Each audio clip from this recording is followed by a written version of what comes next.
Hello, everyone, and welcome to This World, which comes to you this week from the United States. And I can tell you all week long, here in North America, headlines have been dominated by that big story of an escalating row between India and Canada. That after that extraordinary statement made by Justin Trudeau in Canadian Parliament, accusing India of being behind the assassination of what he described as a Canadian citizen, but a person who's been named, including an Interpol Red Corner notice, as a terrorist, certainly a militant. We're going to take a look at that entire row, which continues to escalate. The countries have issued travel advisories. India has suspended visa services in Canada. India is obviously really furious about this.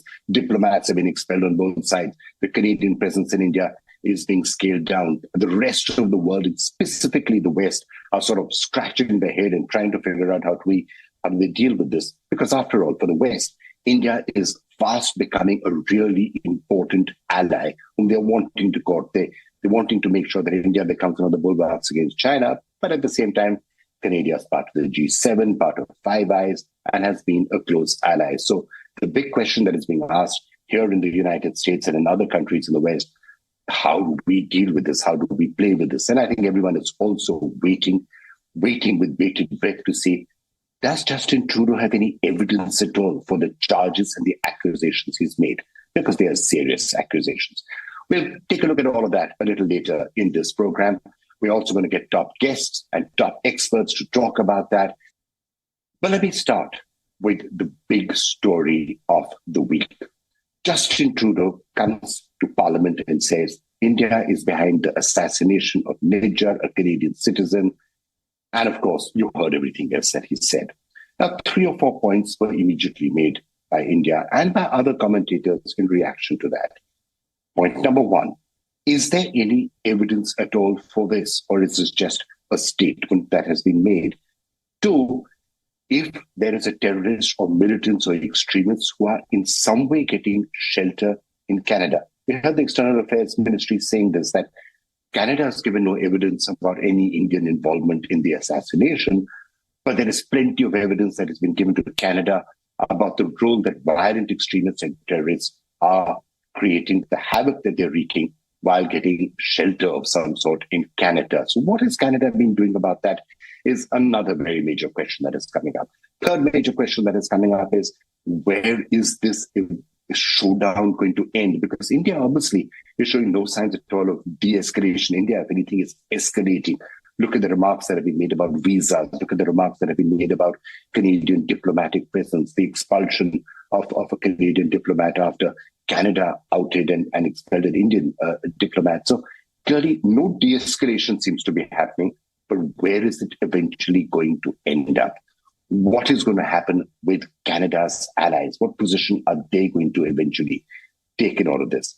And by the way, there are other questions that are also arising, including the questions of hypocrisy and of ethics, and how should all of this be dealt with? Because at the end of the day, you can't really have a position in international affairs, or international relations, or international politics that one person's terrorist is a terrible person and somebody else's terrorist is not that bad and it's okay, and whatever he or she is saying is covered under free speech. We heard the G20 declaration. It was fairly clear on that. And why is it that I'm even referring to this? Because the same things that Canada is accusing India of allegedly having done, and I'm again going to reiterate it, India has denied it. India said we did not do it. And so far, at least, Canada has not presented any evidence that India was in any way behind this. But let's assume the worst. Let's assume the worst. What Canada is accusing India of doing, coming and killing a terrorist or a militant or an extremist in somebody else's territory. That's the worst which can be said about that, right? That's what Canada is essentially accusing India of. And we've got all of these headlines and everyone's saying this is terrible and India is becoming a rogue nation, and that is true. I guess the question that has to be asked, because it underlines a principle of international relations and international politics, is they have to be the same rules that apply to everybody. Because let's remember, when the so-called war on terror had been declared, when America was sending drones to kill people inside Iraq or in Afghanistan, when Canada joined those efforts to go into Afghanistan or into Iraq, and when people were being killed, many of those places, those were Afghan citizens being killed in Afghanistan without any judicial process, without any rule of law, without any court process. A drone would fly by and a missile would be fired and somebody would be blown up. Now, it was justified. And it was justified saying that they are terrorists and they are planning attacks on American soil or Western soil or wherever it was. That's okay. You can debate whether that's correct or whether that's not correct. But surely the same principles have to then be brought to bear across everywhere. Either you say nobody can take any action in anybody else's country without a judicial process, fair enough. In that case, whatever happened in Afghanistan or Iraq or many other countries was wrong. Or you say, oh, if somebody is a terrorist and they're about to threaten our interests, you're allowed to do X, Y, Z. In which case, it's a different principle. So I think in some way or the other, we need to arrive at what is the correct principle. Because there can't be hypocrisy. You can't say what's okay for country A is not okay for country B. But all of this, of course, presupposes the point that did this at all happen in the first place? This, for example, is what the Ministry of External Affairs said in a rather strong briefing, talking about China, about Canada's reputation as a place where extremists and terrorists are getting shelter, talking about the steps that are now being taken, and essentially saying, we've got no evidence from Canada. We have, on the other hand, given Canada enough evidence of what extremists are doing on its soil. This is what the Ministry of External Affairs said. Let me also point out that from our side, very specific evidence about criminal activities by individuals based on Canadian soil has been shared with the Canadian authorities on a regular basis, but not been acted upon. Well, for more on this escalating situation, we have with us Ambassador T.S. Timothy, former permanent representative of India to the United Nations, and also been former secretary to the government of India. Ambassador Timothy, thank you so much for joining us. It looks like a rather serious situation that is now developing between India and Canada, and no signs of de-escalation. If anything, it looks like it's getting worse and worse. Where do you see this headed? Thank you once again for having me in your program, Vikram. And yes, you are absolutely right that the situation is now far more serious than at any time we have had in India-Canada relations. And given the seriousness of the situation, as we move forward or backwards, as the case may be, India needs to first and foremost make sure that Canada addresses our concerns. We have given them a long rope, and they have not done that. It has, in fact, gotten worse. Things can never really be normal unless we seize the moment and make it clear to the Canadian government that they have to change their course of action irreversibly and be sensitive to our interests and our security. And if they don't, there will be a cost to pay in terms of our relations. And that there is no better time than now to calibrate this. And that is exactly, I think, what the government is doing. And, I think it's not going to be easy at all, but the process has already started with all seriousness. So is that why, far from backing down or being conciliatory, India seems to be almost perfectly happy escalating this further? And look at what's happening with visas now. Look what's the statements that are being made, reduced diplomatic presence. So India's clearly showing no signs of de-escalation in this. If anything, very happy to see where this ends up. I look at it this way. There are three very specific disturbing trends which are there. One is terrorism, the other is religiophobia, and the third is separatism. First, on terrorism, the Canadian government has completely undermined the fight against terror by saying that those whom India considered as terrorists operating from the Canadian soil against India are in fact not terrorists. So they are actually legitimizing terror by not recognizing it. Second, in using religion, especially whipping up Hindu phobia, in other words, using religion to promote anti-India sentiments and promote hate against Hindus, against their own citizens, by the way, Canadian Hindus of Indian origin. And the third one is something we are all familiar with for decades, that is they have been unleashing anti-India separatists who are supporting Khalistan and calling for the dismemberment of India and directly hitting at our territorial integrity.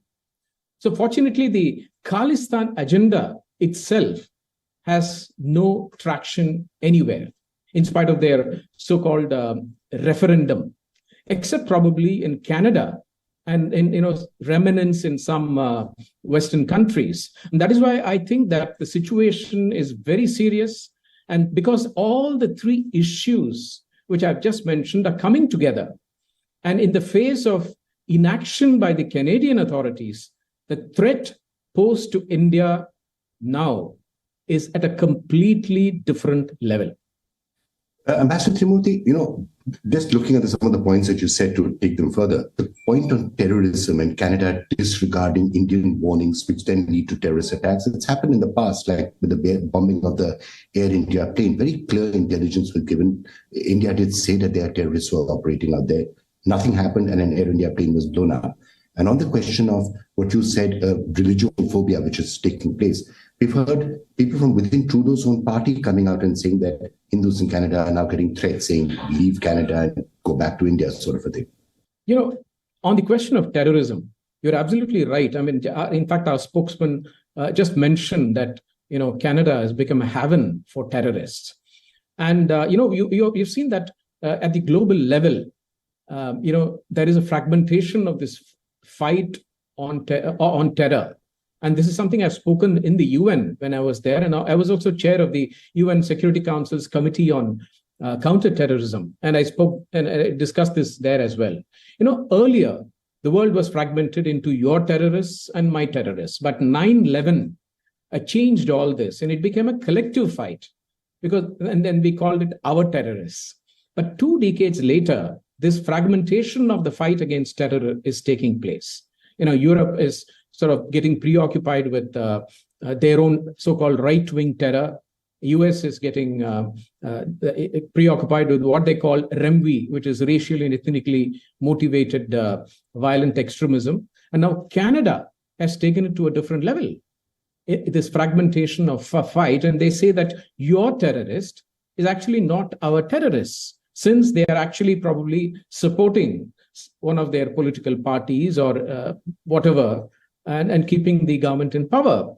And so I think this is a very different level of non-cooperation in fighting terror. The second aspect is that Canada itself has been completely uncooperative, with India. To many of our requests, for example, they have asked investigations into terror acts, acts against our diplomatic, and the diplomats and diplomatic premises, the tableaus which you've seen glorifying the assassins of Prime Minister Indira Gandhi, criminal activities in Punjab. So you'd also seen the news which was there about 3 days ago of where a Khalistani terrorist in Canada has claimed responsibility for killing of a Congress political leader in the Punjab. And so this is really double standards, and this is unacceptable. And where is accountability in all this? I think that's why it's really dangerous, this particular situation. On your question about Hindu phobia and religiophobia, trying to fuel anti-India sentiments and converting it into a religious agenda is playing with fire. And it has actually 2 aspects to it. The first is their own separatists and terrorist groups like Sikhs for Justice, Khalistanis, and others. And they're calling for their own Indian origin Hindu Canadian citizens to leave Canada. And the Canadian government hasn't said a thing. And then this is really worrying. And then what's the difference between countries where they're actually suppressing their minorities, whether they are Hindus or Christians or Sikhs, and a country like Canada, which is supposedly embracing Western values, where they are calling to do the same thing to their own minorities? I think that's one aspect of it.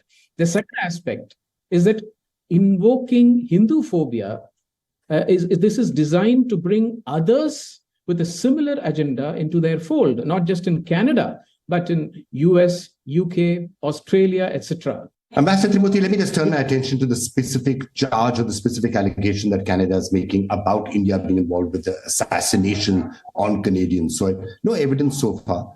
But supposing that evidence comes, what do you think the repercussions of that could possibly be? I'm sure India will also point to double standards, because it's not that other countries, including in the West, have not targeted terrorists on other countries' soils.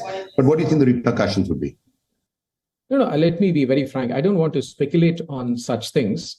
But let me just say that even their so-called allies, the Four Eyes Alliance or Intelligence Alliance, whatever they have basically said these are serious allegations, and they said, please investigate further.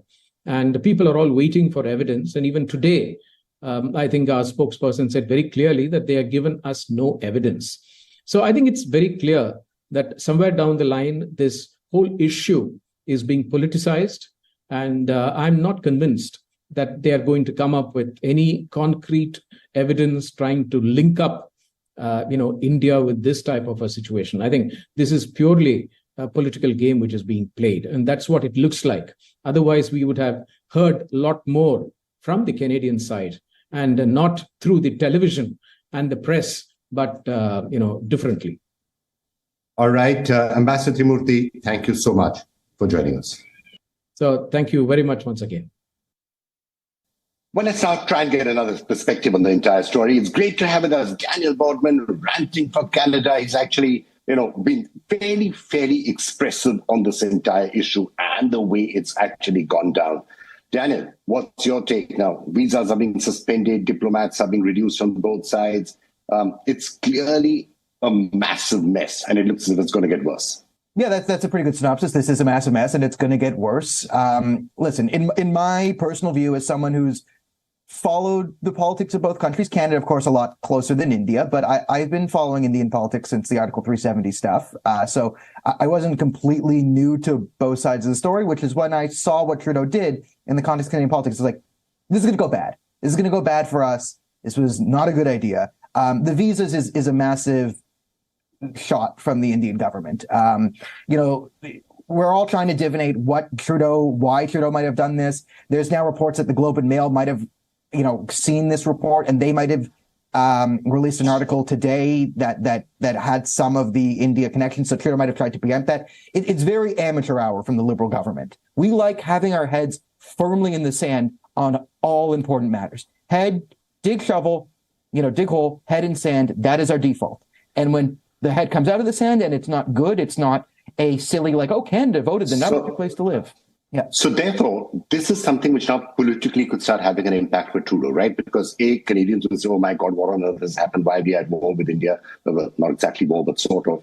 But and the second thing is, there's a very large Indian diaspora. Now, Trudeau and others have obviously been soft on certain elements of the Sikh community, the radical elements, but the vast majority of Sikhs are not radical, and the vast number of people of Indian origin are certainly not radical. They like their visas, they like coming and going from India, they have very close connections out there. And the minute all of that is going to be put on a little bit of a question mark, what's going to happen to those PIO cards and what's going to happen to those ACI cards, a lot of that political support that Trudeau might have been trying to get suddenly disappears. Yeah, I mean, that's a great point. It's going to happen that. I've been at conservative meetings with half the room in turbans, right? And they're not Khalistanis. You can get the Sikh vote without going to the Khalistanis. That's not what this is about. And Canadians, it's not we do want to ignore bad problems, but we also do want to highlight the good. There's a lot of what Canadians would know about Sikhs is probably a very proud, let's say, militaristic history, especially within the British Empire, right? So it's not Canadians don't want this. Canadians want to get along with India. They want to get along with Hindus. They want to get along with Sikhs. But this impulse to always want to get along and see the best, it's manifested in a way that we ignore these problems. That when there's Khalistanis openly threatening Hindus, it's very hard for Canadians to sort of take a side there. They don't want to get called racist, so they just kind of opt out. They go, okay, yeah, this is too hard for me. I don't know who to back. If it's a white person yelling about Hindus have to leave Canada and he's going to kill them and yada, yada, yada, has an AK-47, he's in jail within 15 minutes and for the rest of his life. Khalistani leaders do this, and they're allowed to run amok and get positions of leadership within whatever NGO and temple group that they're a part of. And the head in the sand part that you're referring to would also come out from the fact that actually, if you are to ever visit India and go to the Punjab, there's no support at all for Khalistan. The Sikhs in India don't want Khalistan. They're the only political party which may have somewhat of a pro-Khalistani position in Punjab. I'm not talking about the rest of India. Got 2.4% of the vote in Punjab. So they've clearly got no support out there. Khalistan and the support seems to be more of a Canadian phenomena than anything that's actually happening in India. Maybe that's something which is not fully understood. You just have an absolute disaster of a situation here in Canada where we've sort of woken up. And we've sort of been hearing a little bit of Khalistani stuff recently. It sort of made it into the ether, and then it's sort of just blown up on our faces. And visas being canceled. So if Canada's sort of in a panic right now, trying to figure out what's going on. The specific allegation that has been made in this case that, Indian agents came in, there's no evidence for this right now at all. But let's assume the worst. I was saying this a short while back. Let's assume the worst, and let's assume it's correct in every sense of the matter. There is a certain amount of double standard out here because the West has had absolutely no problems in going in and blowing up terrorists in, Iraq or Afghanistan or many other places. Oh, they are terrorists, they're bad guys, we're going to send in a drone and we're going to blow them up without judicial process, without anything else happening. And those were citizens of Iraq or Afghanistan, as the case might be. So there is a certain question which has to be asked. I'm not saying that anybody would justify murder in any country, but there's obviously broader aspects of this that have to be looked at. Now, there is a double standard. I don't think the double standard's on India here. I think it's on Canada. Like, there's a difference between taking out a terrorist somewhere in a country that's not part of the sort of G20 Western alliance, right? So when you do this in an allied country that's part of the Commonwealth, like you're kind of saying you would do this in the UK, you could do this in America. Like there's a thing where it's sort of like stepping up levels, and like geopolitics. It's not fair. It's fine if you're going in and shooting terrorists in Iraq or Afghanistan or one of those places. Just don't do it in a G7, G20 sort of a situation. Yeah, I mean, like that's sort of like that's got to be a Canadian thing. Like the Canadians have to be like internal sovereignty. You can't do this here. Now the internal question in Canada is how the heck did this guy even get citizenship? And then this becomes another broader question that the world is asking. So from an American point of view, if you're going to look at this from the outset and be like, okay, this guy Harjit Singh Nijjar was killed in Canada. And, he was this done by India? Was it not? You look at this, this guy, he tried to get in 1997 on a fake visa, right? He tried to get in on a phony marriage. That got shut down. He's on an Interpol list. The Indian government calls him a terrorist. He's on video. He's on video with, the guy who's now going, Hindus go back to India. We're going to get you. So at his funeral, Khalistani flags everywhere. This guy's clearly a Khalistani leader with some shady ties. This is not an 11-year-old girl I've invented called Priya, who was in a lovely little Khalistan dress, free Khalistan, twirling around in the air, and she went viral. And then all of a sudden that girl ends up shot dead. And is the Indian government involved in that? Like, that's an international scandal, potentially. This is like other countries, you're right. They're going to look at this and go, I'm going to get in a diplomatic war over this guy? AK-47, kill. Like, yeah, this is why. And the immigration minister doesn't even know when he actually became a Canadian citizen. Was it 2015, 2007? Why did he become a Canadian citizen? You're right. That's another open-ended question, which I don't think anybody knows the answers to. All right, Dan, great talking to you. I'm going to allow you to get some rest now. Thank you so much for joining us. Welcome. And that's it this week on This World. We'll be back again next week, coming to you from Washington, D.C., trying to analyze India's relations with the West and how potentially all of them could be affected by the developments that we have seen this week. That's it for now. Thanks for watching. Goodbye.